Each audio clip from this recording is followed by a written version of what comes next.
નમસ્કાર દર્શક મિત્રો, આજે આપણે એક એવા વિષય ઉપરની ચર્ચા કરવાના છીએ જે તમને, મને, આપણને સૌને સ્પર્શે છે. વાત છે ડીઝલ અને પેટ્રોલના ભાવની.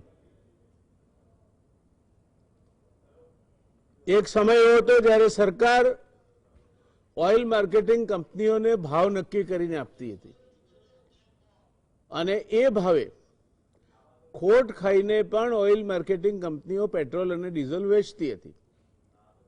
એ સિદ્ધાંતમાં ફેરફાર આવ્યો.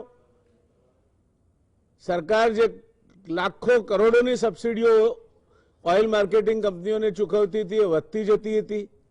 એમાંથી સરકાર મુક્ત થઈ અને ભાવને ફ્રી માર્કેટ જેને કહેવાય તે રીતે આંતરરાષ્ટ્રીય બજારમાં ક્રૂડના પ્રવર્તમાન ભાવો સાથે ભાવની વધઘટ કરવાની ઓઇલ માર્કેટિંગ કંપનીઓને છૂટ મળી ગઈ.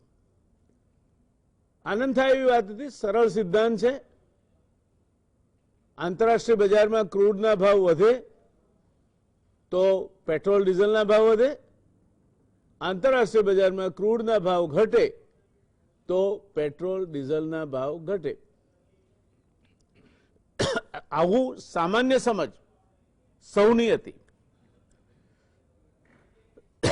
અને એટલે જે મુક્ત બજારના સિદ્ધાંત અનુસાર આંતરરાષ્ટ્રીય બજારમાં થતી ક્રૂડ ઓઇલના બેરલ પ્રતિ બેરલના જે ભાવ હતા તેની સાથે જોડીને આ ભાવ બાંધવાની જે વાત હતી તે શરૂઆતમાં સૌને સારી લાગી. થયું શું દર્શક મિત્રો? 2003-04માં $1 બરાબર 46.58 રૂપિયાનો હોડિયામણનો દર હતો. આંતરરાષ્ટ્રીય બજારમાં ક્રૂડ 27.98 એટલે લગભગ $28 પ્રતિ બેરલ હતું. ફુગાવાનો દર 3.82% હતો. ત્યારે એવરેજ પેટ્રોલ પ્રાઇસીસ 34.41 રૂપિયા પ્રતિ લીટર હતી. મેં તમને હુંડિયામણનો ભાવ એટલા માટે આપ્યો કે 80% જેટલી આ દેશની જરૂરિયાત ક્રૂડ ઓઇલની ઇમ્પોર્ટ દ્વારા પૂરી કરવામાં આવે છે. આપણે માત્ર આપણી જરૂરિયાતના 20% કે ક્યારેક એથી ઓછું ક્રૂડ ઓઇલ પેદા કરીએ છીએ ને એના કારણે આપણે ઇમ્પોર્ટ ડિપેન્ડન્ટ છીએ જ્યાં સુધી પેટ્રોલ અને ડીઝલના પ્રાપ્તિને લાગે વળગે છે ત્યાં સુધી. 2010-11માં ક્રૂડ ઓઇલ પ્રતિ બેરલ $85 પહોંચ્યું. ડોલરનો ભાવ 45 રૂપિયા 73 પૈસા હતો. ફુગાવો 9.5% હતો. ત્યારે એવરેજ પેટ્રોલ પ્રાઇસીસ લગભગ 69.11 પ્રતિ લીટર હતી. 2019-20માં ક્રૂડ ઓઇલના ભાવ $62.54 પ્રતિ બેરલ, $1 70.92 રૂપિયા, ફુગાવાનો દર 4% અને એવરેજ પેટ્રોલ પ્રાઇસીસ 73.7 રૂપિયા પ્રતિ લીટર થઈ. 2011-12માં ક્રૂડ ઓઇલના ભાવ $118.89 એ સૌથી ઊંચામાં ઊંચા ભાવ હતા છેલ્લો જે આપણે 2003થી અત્યાર સુધીનો 20 વર્ષનો ગાળો લીધો એમાં. ત્યારે હુંડિયામણનો દર $1 46.67 રૂપિયા હતો. ફુગાવાનો દર 10% હતો. ત્યારે પણ એવરેજ પેટ્રોલ પ્રાઇસીસ 70 રૂપિયાથી જસ્ટ નીચે 69 રૂપિયા 11 પૈસા હતી. આજે ક્રૂડના ભાવ પ્રતિ બેરલ 61 અમેરિકન ડોલર છે. જો સરળ ગુણોત્તર મૂકવો હોય આપણે તો $112 હતા ત્યારે 70 રૂપિયા હતા ક્રૂડ એવરેજ પ્રાઇસીસ. તો એનાથી અડધા લગભગ $60 જ્યારે પ્રતિ બેરલ ભાવ હોય ત્યારે ખરેખર તો અપેક્ષા એવી હોય કે ક્રૂડ ઓઇલના આ ઘટતા જતા ભાવનો લાભ પેટ્રોલ અને ડીઝલ વાપરનારને મળે અને એના સરેરાશ કિંમત એ ક્યાંક લગભગ 30 થી 32 રૂપિયાની આજુબાજુ પ્રતિ લીટર હોવી જોઈએ. પણ એવું છે નહીં. આજે દેશમાં સતત ત્રીજા દિવસે ગઈકાલે પેટ્રોલ અને ડીઝલના ભાવ વધ્યા છે.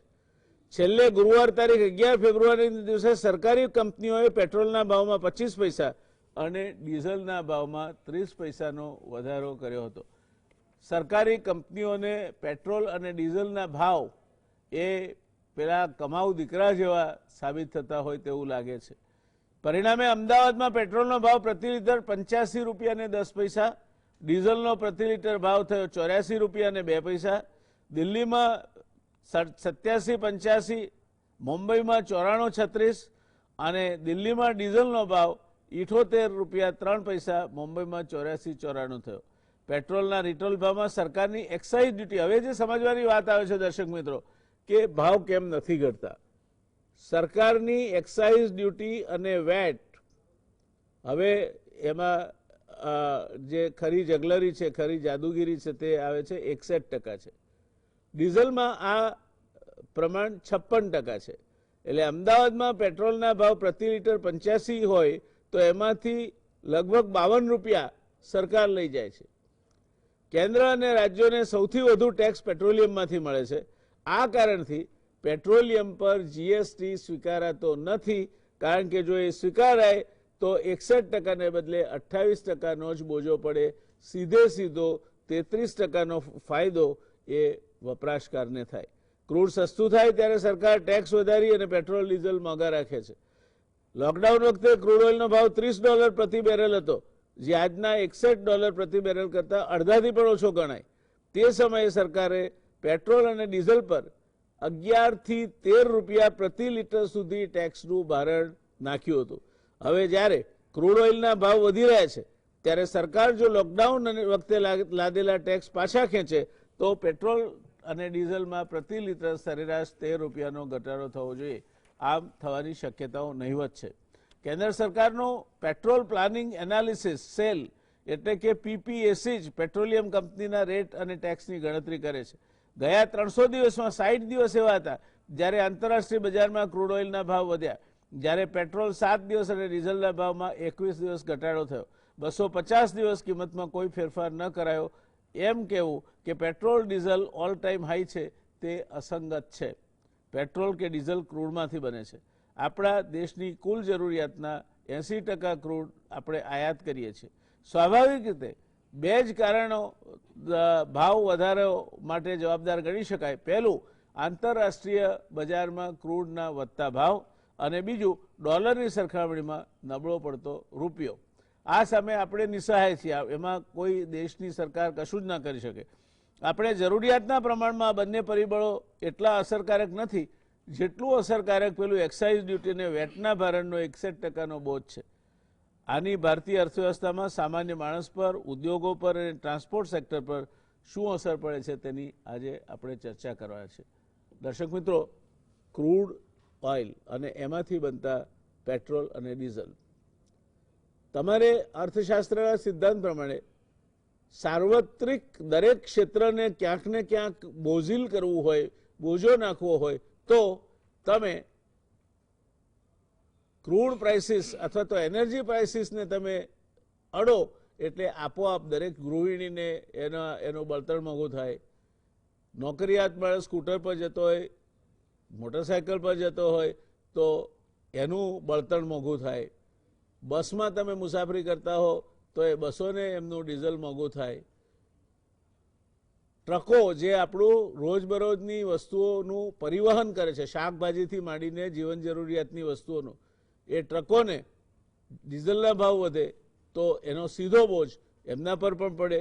પરિણામે એક આખું વિષચક્ર મોંઘવારીનું ઊભું કરવાનું, ભાવ વધારેનું વિષચક્ર ઊભું કરવાનું કામ એ ઉર્જાનો ભાવ વધારો કરે છે. ત્યારે આજે આપણે નિષ્ણાત પેનલના માધ્યમ થકી એ જાણવું છે કે ખરેખર આ પેટ્રોલ અને ડીઝલના ભાવ વધારો, છાશવારે ઝીકાતા 20 પૈસા 25 પૈસાના ભાવ વધારાની શું અસર સામાન્ય માણસ પર થાય છે, શું અસર દેશની અર્થવ્યવસ્થા પર થાય છે. આપણે સરકારને પૈસા, નાણાં ઊભા કરવાના વિવિધ રસ્તાઓ અપનાવવાની સંપૂર્ણ છૂટ છે, કારણ કે સરકાર જો એ નહીં કરે તો એને નોટો છાપવી પડશે અને નોટો છાપશે તો ફુગાવો થશે. એટલે સરકારની જે ટેક્સ બાસ્કેટ છે એમાં ક્યાંથી કેટલું લાવવું એ સરકારની મુનસફી પર આધાર રાખે છે. પણ એક કામધેનુ ગાય જેમ હાથમાં આવી ગઈ હોય તેમ પેટ્રોલ અને ડીઝલમાંથી જરૂર પડે ત્યારે વધારાની આવકો ઊભી કરવાની જે વૃત્તિ છે એ વખતો વખતની સરકારો અપનાવતી આવી છે. અને અત્યારે પણ અપનાવાઈ રહી છે, એમાં કોઈ શંકા નથી. આજે આ ચર્ચામાં આપણી સાથે જોડાયા છે Mukeshbhai Parikh, all India consumer protection and action કમિટીના મુકેશભાઈ પ્રમુખ છે. ગ્રાહકોના અધિકારો અને તેમની સુરક્ષા માટે કામ કરતા કર્મશીલ છે. એમની બાજુમાં છે Arvindbhai Thakkar, Gujarat state petrol pump dealers એસોસિએશનના અરવિંદભાઈ પ્રમુખ છે અને પેટ્રોલ પંપ થકી જે કંઈ વ્યવસ્થાપન થાય છે ડીઝલ અને પેટ્રોલનું, તેની જે આખી એ કોમ્યુનિટી છે એના એ મોભી છે. એમને એ માર્ગદર્શન આપવાનું, નેતૃત્વ પૂરું પાડવાનું કામ કરે છે. ડૉક્ટર હિમાનીબેન બક્ષી અમદાવાદ યુનિવર્સિટીમાં અર્થશાસ્ત્રના પ્રોફેસર છે. બેનશ્રી 14મા નાણાં પંચ માટેના રિસર્ચ સ્ટડી સાથે સંકળાઈ ચૂક્યા છે. પબ્લિક ફાઇનાન્સ અને પબ્લિક ડેવલપમેન્ટ ઇકોનોમિક્સ તેમના રસના વિષયો છે. આમ હિમાનીબેન એ એક સિનિયર અર્થશાસ્ત્રી છે, એકેડેમિશિયન છે અને અર્થશાસ્ત્રને લગતા વિવિધ પાસાઓથી એમને પનારો પાડવાનો થાય છે અને એટલા માટે એ રિસર્ચ અને રિસર્ચ આધારિત અભ્યાસો સાથે પણ જોડાતા રહે છે. શરૂઆત કરીશું હિમાનીબેન આપથી, કારણ કે આ બંને મહાનુભાવોની સરખામણીમાં આપ એકેડેમિક્સમાંથી આવો છો. આપ એક અલગ દ્રષ્ટિથી તટસ્થ રીતે એક એનાલિસ્ટ તરીકે આ સમગ્ર વાતને જુઓ છો. મધ્યમ વર્ગથી માંડીને ઉદ્યોગો સુધી સાર્વત્રિક ભાવ વધારો એ તમે ઉર્જાને અડો એટલે થાય. તો આ પેટ્રોલ ને ડીઝલના ભાવ જે રીતે આપણા ત્યાં રહે છે એના એક અર્થશાસ્ત્રી તરીકે આપ એને કઈ રીતે જુઓ છો? શું આપને લાગે છે કે એને પણ આ વેટમાંથી કાઢીને તમારે કોમન ટેક્સમાં સામેલ કરવા જોઈએ? જો એના થકી ખોટ જાય, કારણ કે ખાસી ખોટ જશે, તો એ ખોટ ભરપાઈ કરવા માટે સરકાર નાણાં ક્યાંથી લેશે? વિવિધ બાબતો મૂંઝવતા પ્રશ્નો આપણને આપણા સામે લાવીને મૂકે છે. એટલે એ જીએસટી ને વેટ, પેટ્રોલ અને ડીઝલ, રૂપિયાની પેરિટી, એના ઊંડિયામણના ભાવ અને ફુગાવો, આ બધાને સાથે જોડીને આ પ્રશ્નને આપ એક અર્થશાસ્ત્રી તરીકે કઈ રીતે જુઓ છો? બહુ સરસ પ્રશ્ન છે અને આપણને બધાને નજીકથી લાગતો વળગતો છે. હું ઇકોનોમિક્સ ભણાવું એટલે ઘરમાંથી પણ બધા પૂછે કે પેટ્રોલના ભાવ આટલા બધા કેમ વધે છે? તો સૌથી પહેલું એક આખું સ્ટ્રક્ચર સમજે કે જે ભાવે આપણે પેટ્રોલ ખરીદીએ છીએ એમાં સૌથી પહેલું તો આવે છે કે જે ક્રૂડ ઓઇલ આપણે ઇન્ટરનેશનલ માર્કેટમાંથી ખરીદીએ એ કોસ્ટ લાગે. એના પછી આપણે રૂપિયા અને એને ડોલરમાં ચૂકવવા પડે છે પૈસા, એટલે રૂપિયાનું કન્વર્ઝન ડોલરમાં થાય એટલે ત્યાં પાછી એક કોસ્ટની ગણતરી આવે. એ પછીથી ભારતમાં રિફાઇનિંગ થાય. આપણે ક્રૂડ ઓઇલ લઈએ છીએ અને મોટા ભાગનું આપણું જે ક્રૂડ ઓઇલ આપણે ઇમ્પોર્ટ કરીએ છીએ એ ઓપેક કન્ટ્રીઝ પાસેથી લઈએ છીએ. પછી એને રિફાઇન કરીને આપણે ત્યાં ડિસ્ટ્રીબ્યુશનમાં આવે પેટ્રોલિયમ કંપનીઝ મારફતે, એટલે પેટ્રોલ પંપ ઉપર. પણ એની વચ્ચે એક આવે છે બે પ્રકારના ટેક્સ જે લાગુ પડે છે. એક એક્સાઇઝ ડ્યુટી કે જે કેન્દ્ર સરકાર લાગુ પડે અને બીજું છે વેલ્યુ એડેડ ટેક્સ જે રાજ્ય સરકાર લાગુ પડે.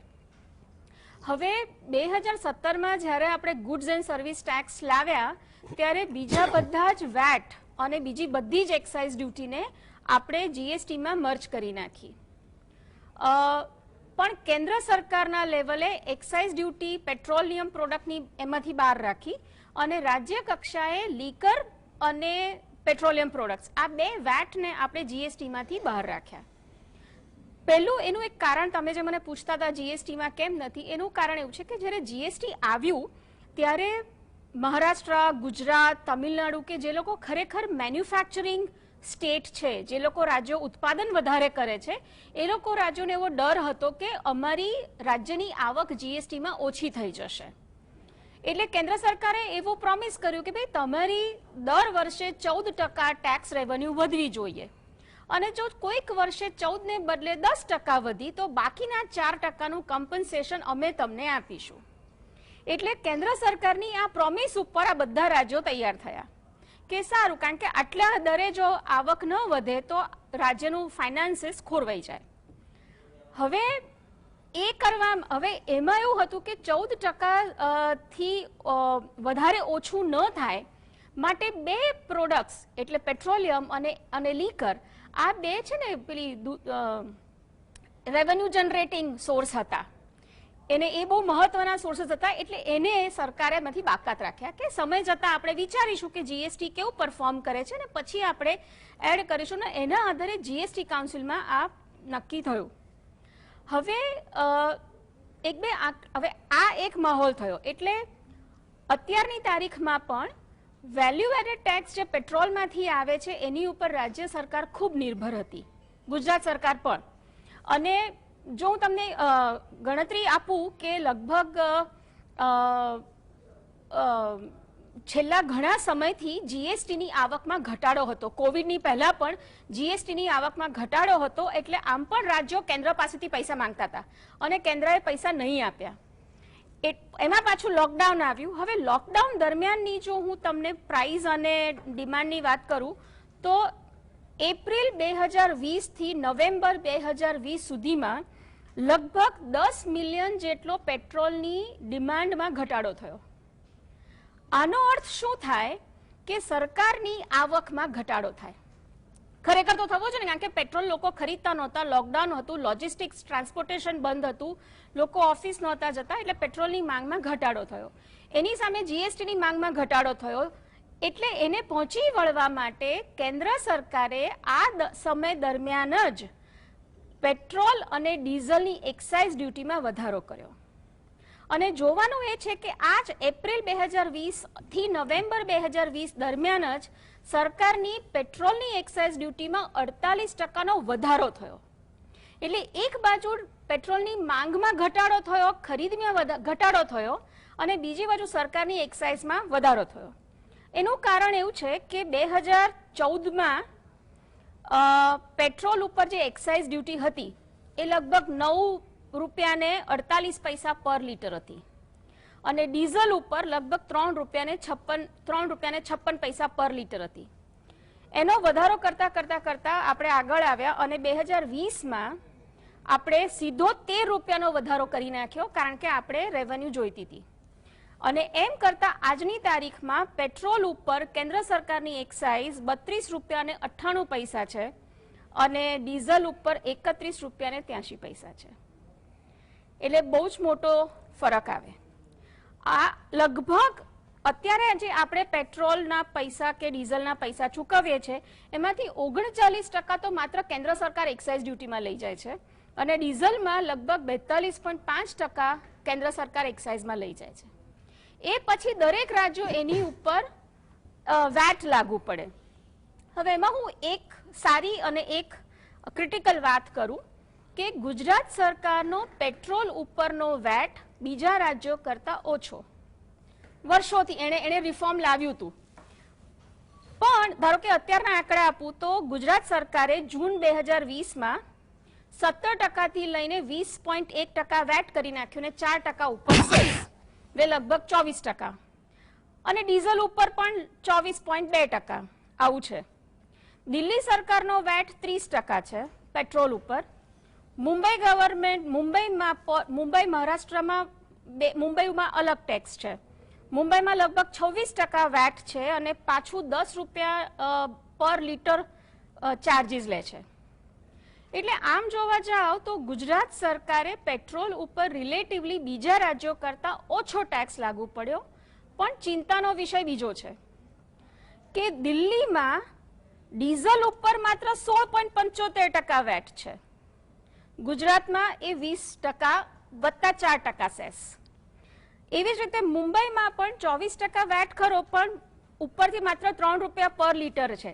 એટલે ગુજરાત સરકારે પેટ્રોલ અને ડીઝલ ઉપરના વેટમાં કોઈ મેજર તફાવત કર્યો નથી જે બીજા રાજ્યો. એટલે દિલ્હીમાં અત્યારે પેટ્રોલ ભલે 88 રૂપિયા મળે પણ ડીઝલ તો 78 રૂપિયા મળે છે. મુંબઈમાં પણ પેટ્રોલ ભલે 94 રૂપિયા મળે પણ ડીઝલ તો 85 રૂપિયા મળે છે. એટલે શું થયું કે બીજા રાજ્યોની સરકારે લોજિસ્ટિક અને ટ્રાન્સપોર્ટેશનને મોંઘું ન થાય રિલેટિવલી એનું ધ્યાન રાખ્યું. એટલે મારા ઘરે જે દૂધ રોજ સવારે ટ્રાન્સપોર્ટ થઈને આવે છે, શાકભાજી જે આવે છે, એની ઉપર આ કોસ્ટનું ભારણ ઓછું આવે. જ્યારે ગુજરાતમાં પેટ્રોલ અને ડીઝલના ભાવમાં આપણને એટલો તફાવત નથી દેખાતો, કારણ કે ટેક્સમાં એટલો ફરક નથી. જી ધન્યવાદ.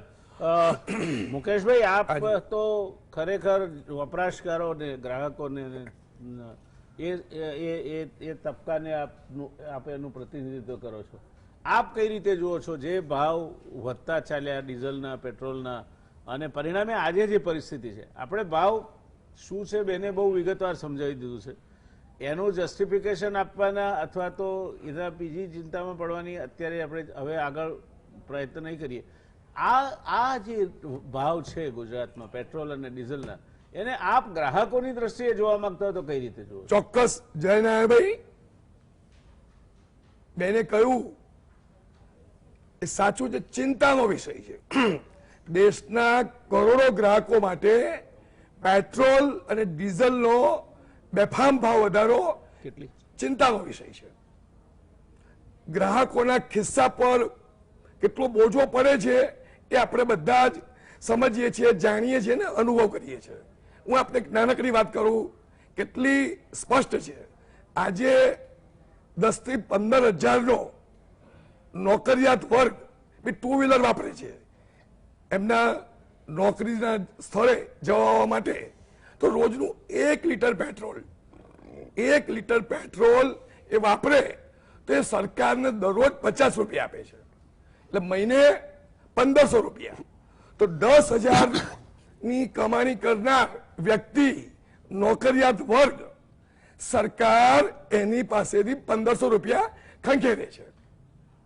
જીવનના તમામ ક્ષેત્રમાં પેટ્રોલ અને ડીઝલના ભાવ વધારાની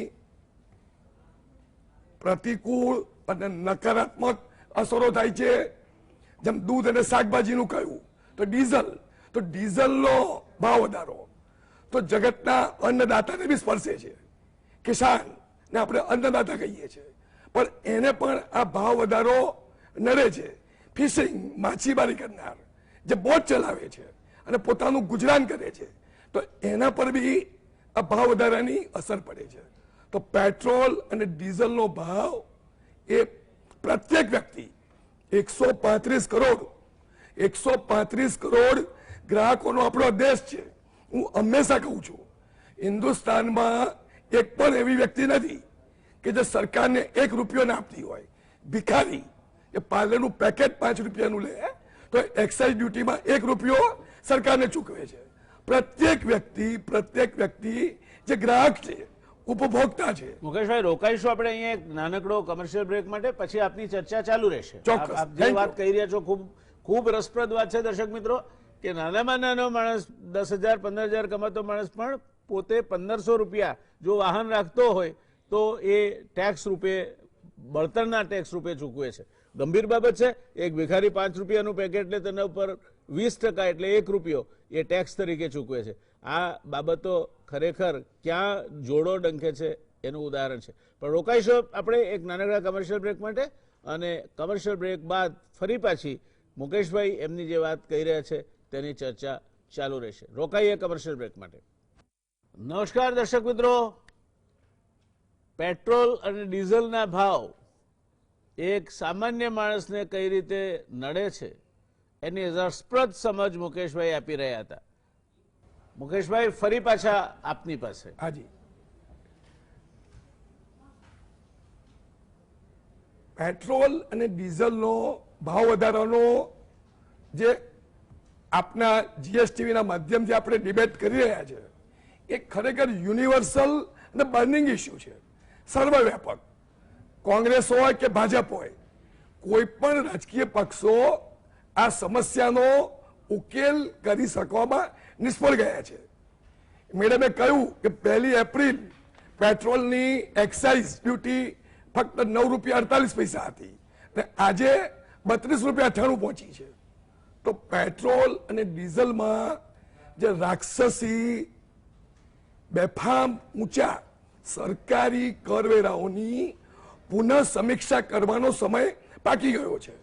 અગાઉ સરકાર ઓઇલ પુલ એકાઉન્ટ ચલાવતી હતી અને આ ઓઇલ પુલ એકાઉન્ટમાં હંમેશા ખોટ રહેતી હતી. આપે જણાવ્યું પ્રસ્તાવનામાં જ કે સરકાર પહેલા ઓઇલ માર્કેટિંગ કંપનીઓને ભાવ બાંધી હતી અને ત્યારબાદ હાથ ઊંચા કરી દીધા અને ઓઇલ કંપનીઓને ભાવ નક્કી કરવાની છૂટ આપી. સરકારી અધિકારીઓ અને પ્રશાસન એમના રાજકીય આંકાઓને નજર સમક્ષ રાખીને જે ભાવતાલ નક્કી કરે છે, તો એ બાબતે કલાકો સુધી ચર્ચા કરવી પડે એવો સબ્જેક્ટ છે. સરકારને પણ ચોક્કસ સરકાર ચલાવવા માટે રૂપિયા જોઈએ. કોમન મેન એને ઘર ચલાવવા માટે રૂપિયા જોઈએ છે. ઉદ્યોગપતિ વેપારીને બિઝનેસ કરવા માટે રૂપિયા જોઈએ છે. પ્રત્યેકને, કે મંદિર હોય કે મઠ હોય, ધાર્મિક સંસ્થા હોય કે શિક્ષણ સંસ્થા હોય, પ્રત્યેક યુનિટને, પ્રત્યેક પરિવારને રૂપિયા જોઈએ છે. તો સરકારની કરોડો રૂપિયાની જે ઇન્કમ છે એમાં સરકારને આવક જતી કરવી સ્વાભાવિક છે કે નથી ગમતી, પણ આ દેશમાં રાષ્ટ્રીય ચર્ચા થવી જોઈએ. પેટ્રોલ અને ડીઝલના ભાવો અમે ગ્રાહક સુરક્ષા અને પગલા સમિતિના માધ્યમથી પ્રથમ દિવસે જ માગણી કરી હતી કે આને પહેલા જ દિવસ અને પહેલો જ કલાક આખા દેશમાં સૌ પહેલા અમે રજૂઆત કરી. વન નેશન વન ટેક્સની વાત કરો છો તો જીએસટીમાં મૂકો તો 28% જીએસટી આવે તો 14% સ્ટેટ ગવર્મેન્ટ લઈ જાય, 14% સેન્ટ્રલ ગવર્મેન્ટ લઈ જાય. પણ સરકારે શરૂઆતમાં હાઈ પાડી જીએસટી કાઉન્સિલની મિટિંગમાં, પછી આનાકાની કરી. આપણે કહ્યું આ કામધેનું દૂધળી ગાય છે અને સરકારને ખૂબ પૈસા કમાવી આપે છે. તો આ હવે એના ઉપાય અને કારણ એનો સમય પાકી ગયો છે. આખા દેશમાં સાર્વત્રિક વ્યાપક અસંતોષ અને આક્રોશની આગ ભભૂકી રહી છે. જે સત્તાધારી પક્ષના ઠેકેદાર છે એ પણ અમને ખાનગીમાં કહે છે. અમે પોતે પણ ભાજપના પ્રદેશ કન્વીનર તરીકે કામ કર્યું ત્યારે પણ અમે નિખાલસતાથી પ્રજાના પ્રશ્નો રજૂ કરતા હતા. એમને ગમતું નથી, એ મુદ્દો બાજુ પર છે. પણ જે આજનો મુદ્દો છે, પેટ્રોલ અને ડીઝલનો ભાવ વધારો, માનનીય પ્રધાનમંત્રીએ ચિંતા વ્યક્ત કરી હતી વચમાં. મધ્યમ વર્ગ પર બહુ બોજો પડે છે. મધ્યમ વર્ગને બી રાહત આપવાની, પણ માફ કરજો, આ દેશમાં કન્ઝ્યુમર ગ્રાહક મતદાર નથી. જે દિવસે ગ્રાહક મતદાર બનશે, તમે કોઈ દિવસ સાંભળ્યું કે ભાઈ અમે હિન્દુ ગ્રાહકોને સબસિડી આપો, મુસ્લિમને ના આપો, ગેસના બાટલામાં આપો? કારણ કે ગ્રાહક તો પ્રત્યેક વ્યક્તિ છે અને ગ્રાહક સુરક્ષાનું કાર્ય એ દેશની સેવા છે. કારણ કે પ્રત્યેક વ્યક્તિ ગ્રાહક છે. ત્યાં કોમ, જ્ઞાતિ, જાતિ, ધર્મ, ભાષા, પ્રાંતના ભેદભાવ નથી. તો આ ગ્રાહકનો વોઇસ સરકારે ભાવ નક્કી કરતા પહેલા કન્ઝ્યુમર એસોસિએશન, ભાઈ કન્ઝ્યુમર એસોસિએશનને સાંભળો. અમે તમને મત નથી અપાવી શકતા, એટલે તમે અમારી અવગણના You have made your point, ના કરો. I એટલે see your point. ગ્રાહકને સાંભળો. મૂળ તમે મત નથી અપાવી શકતા, પણ એ Consumer મધ્યમ વર્ગનો voice- એક માણસ જે કન્ઝ્યુમર છે, ગ્રાહક છે. એ મતદાર છે અને એ એ ગ્રાહક કોઈ પણ છે. સમજ- મારે જવું પડશે અરવિંદભાઈ પાસે. હાજી, અરવિંદભાઈ, આપ તો વિશાળ નેટવર્ક ધરાવતા પેટ્રોલિયમ પ્રોડક્ટ ડીલરના એસોસિએશનના પ્રમુખ છો. ભાવ વધે તો સામાન્ય પ્રજા એવું માને છે કે તમને તો એમાં ફાયદો છે, કારણ કે તમારું કમિશન વધે છે. તો વાસ્તવિકતા શું છે? તમે આ આખી પરિસ્થિતિમાં તમે ક્યાં છો? જય નારાયણભાઈ, આભાર. આપણે ઘણી બધી વાતો કરી કે ડોલરનો ભાવ આ હતો ને ફુગાવાનો ભાવ આ હતો, પરંતુ આ બધી વાતો જૂની છે અને વર્ષોથી જ્યારથી આપણો ભારત દેશ આઝાદ થયો ત્યારથી આપણે 75% 80% ઇમ્પોર્ટ જ કરીએ છીએ. હવે જે આ ભાવ વધારો આવ્યો છે એ ખરેખર થોડોક નવીન તો આપણને આશ્ચર્ય જેવું લાગે છે. પેટ્રોલ અને ડીઝલ એક એવી ચીજ છે કે જે 5,000 મહિને કમાતા હોય કે મહિને 5 લાખ કમાતા હોય, બધાને આ પેટ્રોલ ડીઝલની જરૂર પડે છે. અને એટલા માટે જ આજે આપણે ભેગા થયા છીએ, કારણ કે આપણને પણ ચિંતા થઈ છે, એટલે આજે આપણે ભેગા થયા છીએ કે આનો રસ્તો શું અને આ કેમ. તો પહેલી તો વસ્તુ એ કે અમે ગ્રાહક તો વ્યક્તિગત જોવા જવું તો હું ગ્રાહક છું, પણ જયનાનભાઈ મને પૂછ્યું કે તમે એક પેટ્રોલિયમ ડીલર તરીકે, તો પેટ્રોલિયમ ડીલર તરીકે તો મારું એટલું જ કહેવું છે કે આ ભાવ વધારો તો ડીલર તરીકે પણ અમને નથી ગમતો.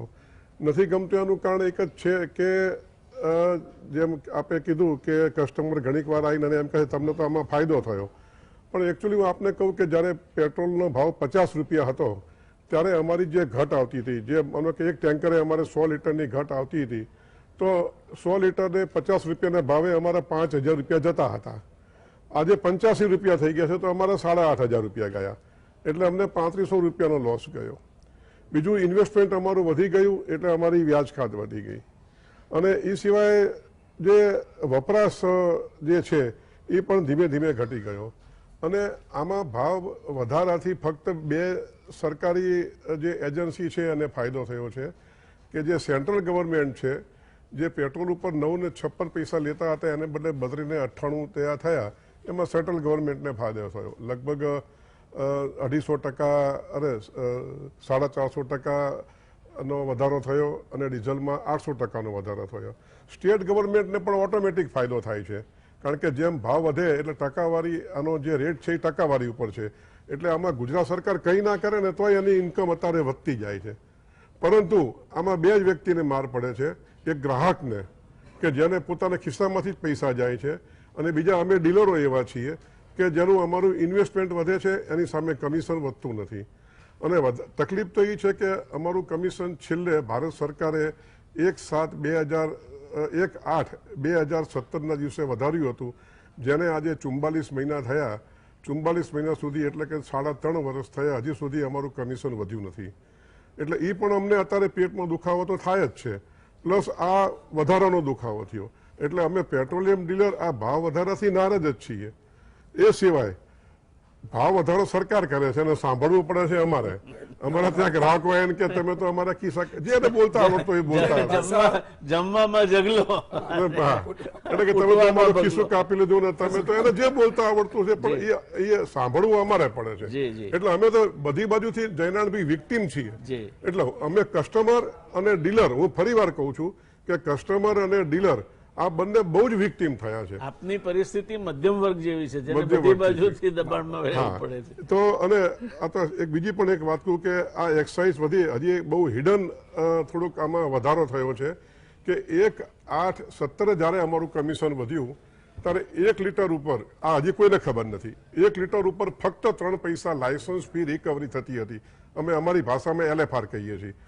એ 3 પૈસાને બદલે આજે 36 પૈસા થઈ ગયા, એટલે 800%નો વધારો આવ્યો.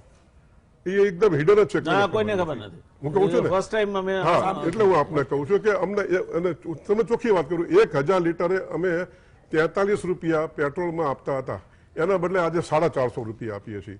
એટલે ગ્રાહક જે 1 લીટરે 3 પૈસા આપતા હતા એને બદલે આજે ગ્રાહક 1 લીટરે 36 પૈસા આપે છે. આ હિડન એક્સપેન્સીસ છે. અને આ 36 પૈસા ઉપર પાછો વેટ લાગ્યો, પાછું GST, પછી આ સેસ લાગ્યું, એ તો જુદું જ પાછું. એટલે એમાં કદાચ હું માનું ત્યાં સુધી 50 પૈસા વધી ગયો, જે કાયમ માટે થઈ ગયો. એટલે આ બધો વધારો ખરેખર બહુ તકલીફ કરે છે. સવારે છાપું વાંચીએ એટલે બીજા સમાચાર હોય કે ના હોય, પણ પેટ્રોલ ડીઝલ ના હોય. સવારે ટીવી ચાલુ કરીએ એટલે પેટ્રોલ ડીઝલ હોય. પણ હવે આનો રસ્તો સરકાર કાઢે. આપને કહેવું જોઈએ કે આજે આપે જે પેલી સેસની વાત, LFR ની વાત કરી, એ તો કોઈને ખબર નથી કે હું પેટ્રોલ ભરાવતો તો મને ખબર નથી કે આ પૈસા હું આપું છું. એટલે આ કેટલીક બાબતો તો એવી છે કે સરકાર ચૂપચાપ તમારી પાસેથી સેરવી લે છે. હિમાનબેન, સરકારને પૈસાની તો જરૂર પડે, પૈસા વગર તો કોઈ સરકાર ચાલી શકે નહીં, વિકાસ કાર્યો ચાલી શકે નહીં. આપણા ત્યાં તો દરેક રાજકીય પક્ષોએ, દરેક સરકારોએ આપણને એટલી સરસ સંસ્કૃતિ અને ટેવો પાડી છે કે સરકાર બધું કરશે, સરકાર મફતમાં કરશે, અને તમારે માત્ર વસ્તી વધારાના પુણ્ય કાર્ય સિવાય બીજું કોઈ જ કામ કરવાનું નથી. એટલે એ પરિસ્થિતિમાં સરકાર જો આ એને એક સરળતાથી મને લાગે છે કે દોહી શકાય એવી ગાય મળી ગઈ છે, તો આ ન કરે તો બીજું શું કરી શકે? ના, તમારી વાત સાચી છે. પેટ્રોલ એવી વસ્તુ છે કે રોજે રોજ દરેક વ્યક્તિને ખરીદવી જ પડે, ઈચ્છે કે ના ઈચ્છે. એટલે એક કમ્પલસરી પેમેન્ટ થઈ જાય.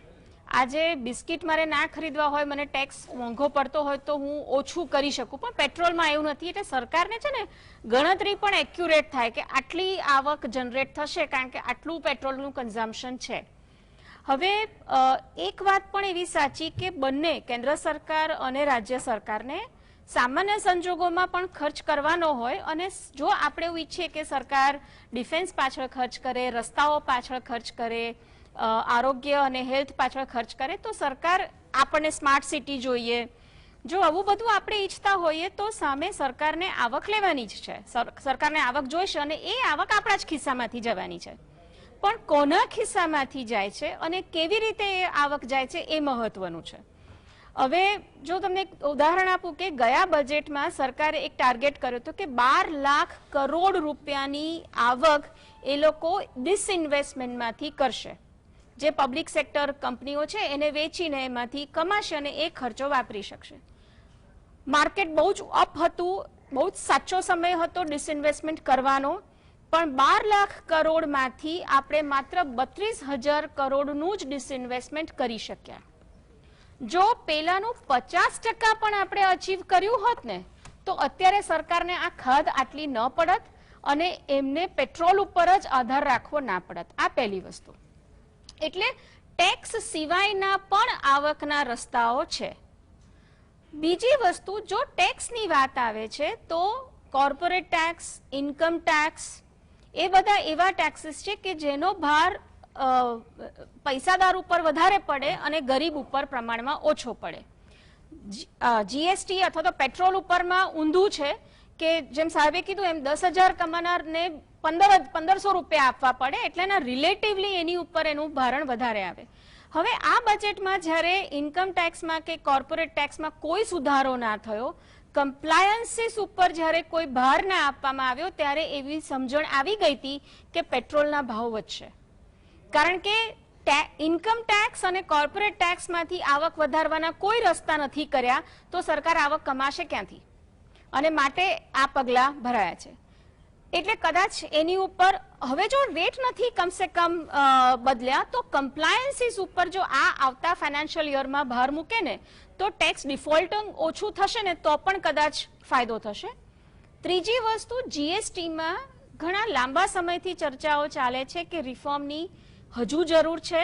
આપણે બહુ જ ઉતાવળે જીએસટીને ફ્લોટ કરી નાખ્યું, પછીથી થોડાક મહિનાઓ એવા ગયા કે સતત આપણે રેટ બદલતા ગયા, રેવન્યુ આપણી આવક ન ઓછી થાય એવી રીતે આપણે બદલતા ગયા. પણ હજુ પણ જીએસટીમાં ઘણો બદલાવ કરવાની જરૂર છે. એમાં વધારે વસ્તુઓને સમાવી લઈ અને ટેક્સ રેટ ઓછા કરે. એટલે હું હંમેશા કહું કે 10 વ્યક્તિ પાસેથી ટેક્સ ભેગો કરો, 10 રૂપિયા ને 100 રૂપિયા કમાવા, એના કરતા 100 વ્યક્તિ પાસેથી 1 રૂપિયો કમાઈને 100 રૂપિયા ભેગા કરવા એ યોગ્ય રસ્તો છે. અત્યારે ભારતમાં પણ માત્ર 1.46 કરોડ લોકો જ આવકનો ઇન્કમ ટેક્સ ભરે છે. આ બધા ઉપર કોઈ જ ભાર નથી આપતા, કારણ કે એમાં એક એફર્ટ લગાવવી પડે. જ્યારે આ વેટ અને એક્સાઇઝ ને પેટ્રોલમાં એવું છે કે બજેટની બહાર પણ સરકાર ક્યારે બદલી નાખે એ લોકોને ખબર નહીં પડે. એવો સમય 2-3 વર્ષ પહેલા પણ હતો કે લગભગ 1 વર્ષમાં 24 વખત ટેક્સ રેટ્સ બદલાયા હતા. એટલે ત્યારે સામાન્ય વ્યક્તિઓને આ ખબર ના પડે, એટલે પોલિટિકલી પણ કોઈ કોન્ફ્લિક્ટ ઉભા ના થાય. અને માટે પણ હવે એવો રસ્તો છે કે જીએસટીમાં સુધારો લાવે, ડિસઇન્વેસ્ટમેન્ટના જે આ વર્ષના ટાર્ગેટ છે એની ઉપર ફોકસ કરે, અને ત્રીજું ટેક્સ કમ્પ્લાયન્સીસ જો વધારશે તો કદાચ આ આવક થશે. અને માર્કેટમાંથી સરકારને જો દેવું કરવું હોય, બોરોઈંગ કરવું હોય તો કરી શકે છે. આ વર્ષે તો બધા જ અર્થશાસ્ત્રીઓ કહે છે કે ડેફિસિટના ટાર્ગેટને વળગી રહેવાની જરૂર નથી. માર્કેટમાંથી બોરોઈંગ કરવું પડે તો કરો. રાજ્ય સરકારને પણ લિમિટ એક્સટેન્ડ કરવા દીધી છે. એટલે એ રીતે પણ થઈ શકે છે. માત્ર ને માત્ર આની ઉપર જ આધાર રાખવો એવું જરૂરી નથી. એક છેલ્લી વાત હું કહીશ કે એવું પણ આપણે નથી કહેતા કે કોઈ ટેક્સ ન લો અને પેટ્રોલના ભાવ ખૂબ જ ઘટાડી દો, કારણ કે પેટ્રોલ બહુ સસ્તું થશે તો વેડફાશે તો એ એનર્જી અને એન્વાયરમેન્ટની દ્રષ્ટિએ પણ યોગ્ય નથી. પણ એવું લગભગ જોવાય છે, સાહેબને વધારે ખબર હશે, કે લગભગ 60 રૂપિયાની 65 રૂપિયાની 60 થી 70 ની રેન્જ જો હોય છે તો લોકોની અફોર્ડેબિલિટી અને કંપનીઓના કોસ્ટ કેલ્ક્યુલેશન્સ એ પ્રમાણે હવે બેઠેલા છે. આપે બહુ અગત્યની વાતો કરી. દર્શક મિત્રો, આ વખતે સરકારે ખાસો 1,70,000 કરોડ ઉપરાંતનો ડિસઇન્વેસ્ટમેન્ટનો લક્ષ્યાંક રાખ્યો છે અને આમ છતાંય મોટી ફિસ્કલ ડેફિસિટ એટલે નાણાં ખાધ આ વર્ષે રહેશે અને આવતા વર્ષે પણ 6.8% જેટલી નાણાં ખાધ રહેશે એવું સરકારે કહ્યું છે. એટલે અત્યારે જે છે નાણાં ખાધ એને ધીરે ધીરે ઘટાડવાના મતમાં છે સરકાર, એ સારી વાત છે. પણ જે વાત હેમાનીબેને કહી એ બહુ અગત્યની છે કે બજેટ સિવાય પણ આઉટસાઇડથી બજેટ તમારા ઉપરના ભારણ વધારી શકાય છે. એક્સાઇઝમાં ટિંકર કરો, રેલવેનું બજેટમાં જે આવ્યું તે, પણ રેલવેના ફ્રેટના તમે ફ્રેટ નહીં વધારો પણ ક્લાસ બદલી નાખો, બી ક્લાસમાં હોય ને એ ક્લાસમાં નાખી દો. આવું બધું જે જાદુઈ ખેલ એ સતત નાણાકીય સાધનો ઊભા કરવા માટે થતા રહેતા હોય છે અને એનું ભારણ એ સામાન્ય માણસ બને છે, એના પર ભાર પડે છે.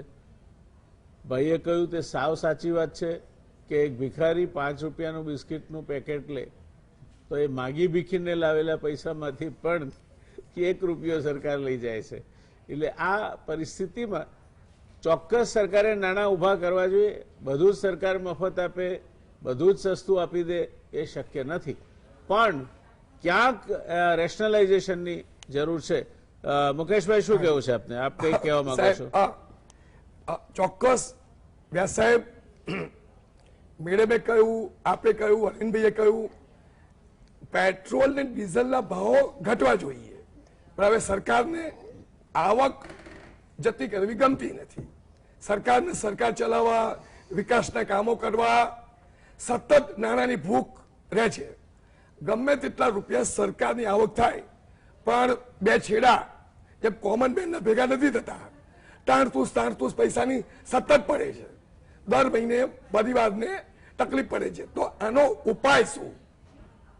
આપણે દરરોજ અખબારોમાં વાંચીએ છીએ બોગસ બિલિંગ, જીએસટી ના બોગસ બિલિંગ, સરકારી કરવેરાની ચોરી. તો ઇન્કમ ટેક્સની ચોરી હોય કે જીએસટી ની ચોરી હોય કે એક્સાઇઝ ડ્યુટીની ચોરી હોય, આ દેશમાં માત્ર ને માત્ર ભ્રષ્ટાચાર ચાલે છે અને ચોરીઓ ચાલે છે. તો આ ચોરીઓ અને ભ્રષ્ટાચાર પર અંકુશ આવે તો સરકારના ડિસએડવાન્ટેજની વાત કરો છો તો ભાઈ વેચીને તો બધા રૂપિયા ભેગા થાય. હું મારું ઘર વેચું કે દાગીના વેચીને રૂપિયા લાવું, એમાં ધાર નથી મારવાની. રેવન્યુ જનરેટ કરવા સરકારે ખોટું કામ કરનારા બધા તત્વોને ગિરફ્તાર કરવા જોઈએ. બેનામી સંપત્તિ, બેનામી મિલકતો, બેનામી ઇન્કમો, બેનામનો બિઝનેસ, આ બધા ને ફાઇન્ડ આઉટ કરવા જોઈએ, શોધી કાઢવા જોઈએ. સરકાર પાસે પૂરતી મશીનરી, તંત્ર, પ્રશાસન અને આઈએસ થી મારીને પટાવડો આટલું ઇન્ફ્રાસ્ટ્રક્ચર છે. તો ભાઈ કેમ નથી શોધી શકતા? આના પર અંકુશ કેમ નથી આવતો? ચારે બાજુ વ્યાપક 10 દિશાઓમાં ચોરીઓ જ ચાલે છે. એ સરકારના નેતાઓ હોય કે પ્રશાસન, બ્યુરોક્રેટ્સ હોય કે ઉદ્યોગપતિ હોય કે વેપારી હોય, નોકરિયાત વર્ગ સિવાય બધા જ લોકો બિઝનેસમાં ચોરીઓ ચાલે છે. તો સરકારે આના પર પૂર્ણ અંકુશ અને નિયંત્રણ તો શક્યતા નથી, પણ સારો એવો અંકુશ આવે તો ચોક્કસ રેવન્યુ જનરેટ થાય અને ડિસઇન્વેસ્ટમેન્ટ ઓછું કરવાનો વારો આવે. તો સરકારે બીજા સીધા જ પેટ્રોલ અને ડીઝલમાં એક્સાઇઝ ડ્યુટી વધારવાના બદલે વૈકલ્પિક ઉપાયો અને એવા કારણો શોધવા પડશે. એના ઉપાયોમાં સંશોધન કરવું પડશે કે સરકાર કઈ રીતે આવક વધારી શકે. ખાલી આ દેશમાં સૂર્યનો પ્રકાશ અને હવા I think you said enough, Devendrabhai, Mukeshbhai. પછી Shortly, correct કરો. અરવિંદભાઈ આપને કઈ point ના, હતો? એટલે મારે આજે ખાસ કરીને ગુજરાત સરકારને અભિનંદન આપવા છે કે કેન્દ્ર સરકારે ₹3.56માંથી ₹31.83 એક્સાઇઝ લાવ્યા 1 લીટરે અને ₹9.48 બદલે 32.98. પણ ગુજરાત સરકારનો જે વેટનો દર છે ને એ 2014 પછી એક જ રહ્યો છે. અને હું તો એમ કહું કે હમણાં 4% બેમાં ઘટાડ્યા હતા. પહેલા 24% વત્તા 4% હતું, એને બદલે આજે 20% જ થયો છે. એટલે ગુજરાત સરકારે કોઈ પેટ્રોલ ડીઝલના ભાવ વધારવામાં ગુજરાત સરકારનો રોલ નથી. એટલે એ વાતનો મને આનંદ છે કે ગુજરાત સરકારને આપણે ધન્યવાદ આપીએ છીએ કે ભારતીય જનતા પાર્ટીની જે ગુજરાત સરકાર છે તેને કન્ઝ્યુમરની ચિંતા કરીને ગુજરાતની પ્રજા ઉપર વધારે બોજ ન નાખવા એના તો પ્રયત્નો છે જ. એટલે હું ગુજરાત સરકારનો આ બાબતે ખાસ આભાર માનું છું. અને બીજું 1 સેકન્ડ જ કે આખા ભારતમાં 29 સ્ટેટ છે એમાં ગુજરાત રાજ્યનો નંબર ઓછા વેટમાં બીજો નંબર છે. સૌથી ઓછો વેટ તામિલનાડુમાં છે, પેટ્રોલમાં 15%, ડીઝલમાં 11%, આપણે ત્યાં 20%. બાકી બધે તમે જુઓ તો 25, 30 અને 35 છે. એટલે આખા ભારતમાં ગુજરાત રાજ્યનો વેટ એ ઓછામાં ઓછો હોય તો એનો બીજો નંબર છે, માટે એને પણ આપણે અભિનંદન આપીએ. ધન્યવાદ અરવિંદભાઈ. બે આ ખૂબ અગત્યની વાત કહી. દર્શક મિત્રો, ગુજરાત સરકારે, એટલે આમાં 2 ભાગ છે, કેન્દ્ર સરકાર અને ગુજરાત સરકાર. એણે વેટનો દર ઘટાડ્યો છે, વધાર્યો નથી. બીજું, ગુજરાત સરકારનો જે વેટનો દર છે તે તળિયેથી બીજા નંબરે છે, સેકન્ડ ફ્રોમ ધ બોટમ. એટલે ગુજરાત સરકારને એ બાબતમાં અભિનંદન આપવા જોઈએ, ધન્યવાદ આપવા જોઈએ કે એણે આ એક એવી વસ્તુ છે જે દરેક માણસના ઉપર બોજો નાખે છે. એમાં કમસે કમ એક જવાબદાર રાજ્ય સરકાર તરીકે સામાન્ય માણસના ઉપર જે બોજ પડે છે એ આ એક કરમાં પેટ્રોલ અને ડીઝલ એમના કારણે મોંઘા ના થાય એની કાળજી રાખી છે. અરવિંદભાઈ, ખૂબ આનંદ થાય તેવી બાબત આપે કહી ગુજરાત સરકાર માટે અને ગુજરાતી તરીકે આપણા સૌ માટે. પણ મૂળ વાત એ છે કે આનાથી પેટ્રોલ કે ડીઝલના ભાવ જે ઉપર જઈ રહ્યા છે તે સામાન્ય માણસને રસ છે નીચે આવે એમાં.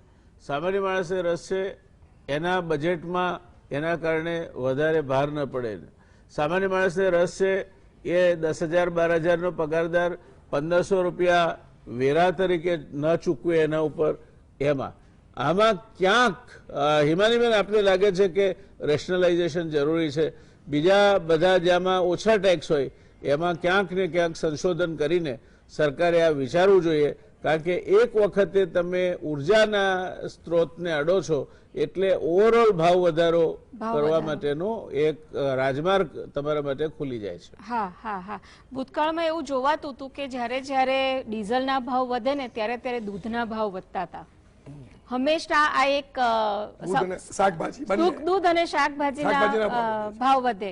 અને હજુ એક વધારે ચિંતાનો વિષય એવો છે કે ઓપેકનો જે છેલ્લો રિપોર્ટ આવ્યો એમાં હવે કદાચ રિકવરી આવી રહી છે ઇકોનોમીમાં, એટલે માંગ વધશે અને એના કારણે કદાચ કિંમતો વધશે. ઇન્ટરનેશનલ માર્કેટમાં જે અત્યારે 60 કે $61 પર બેરલ કહેવાય છે એ હજુ બીજા વધી શકે. અને એની સામે જો પાછો આ ટેક્સ ઘટાડો નહીં થયો હોય તો મુશ્કેલી થશે. એટલે હું એવું ઈચ્છું કે જીએસટીની ઉપર વધારે કામ કરવામાં આવે. અને જીએસટી ઉપર કામ વધારે થશે ને તો રાજ્યોની આવક ઓટોમેટિકલી વધશે અને માટે એ લોકોને થોડી સરળતા રહેશે.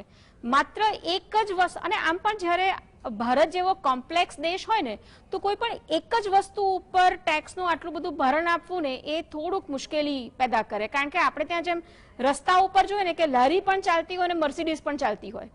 એટલે એ પ્રકારની ઇકોનોમિક ડિસ્પેરિટી, એ પ્રકારની આર્થિક અસમાનતા છે આપણા દેશમાં. તો એ બધાને એક જ દંડાએ ન સંભાળાય. દર્શક મિત્રો, હિમાનીબેને જે વાત કહી એને થોડીક આગળ વધારી મારે. આ દેશમાં 1% માણસ પાસે 58% સંપત્તિ છે અને 10% માણસો પાસે 90% સંપત્તિ છે. જ્યારે પેલા પદયાત્રીઓ બિચારા કેળમાં છોકરું તેડીને પગમાં છાલા પડી જાય એવી રીતે પોતાના વતન તરફ જઈ રહ્યા હતા, ત્યારે એ સમયે જ્યારે તમારો એપ્રિલથી જૂન સુધીનો જે જીડીપી ગ્રોથ છે -24% ને સ્પર્શી રહ્યો હતો, ત્યારે પણ આપણા દેશના એક ટોચના ધનપતિ દર કલાકે 90 કરોડ રૂપિયા કમાઈ રહ્યા હતા. આ પણ એક વરવી હકીકત છે. આને આપણે કઈ રીતે જોવી, ક્યાં લઈ જઈને મૂકશે આ, અને સરવાળે જે આર્થિક અસમાનતા છે તે ક્યાં આપણને લઈ જઈને મૂકશે તેનું આ વરવું ઉદાહરણ છે. કોઈ કવિએ કહ્યું છે કે ભૂખ્યા જનોનો જઠરાગ્નિ જાગશે, ખંડેરોની ભસ્મકણી ન લાદશે. એ પરિસ્થિતિ છે. બીજું જે વાત કહી મુકેશભાઈએ, એ વાત પણ સમજવા જેવી છે. ટેક્સ ચોરી કોણ કરે છે?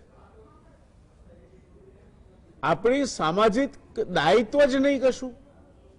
આપણે માણસ ગમે તે રીતે પૈસા કમાય એને સમાજમાં માન આપતા થયા છે. નવરાત્રી હોય, ગણેશોત્સવ હોય, એવા ઉત્સવોમાં પ્રમુખ સ્થાને યેન કે પ્રકારે જેણે નાણાં ઉભા કર્યા છે તે કોઈક અડ્ડાવાળો કે કોઈ બીજી કોઈ રીતે આવક ઊભી કરનાર માણસ બેઠો હોય છે, કારણ કે એ 25,000 રૂપિયા આપે છે.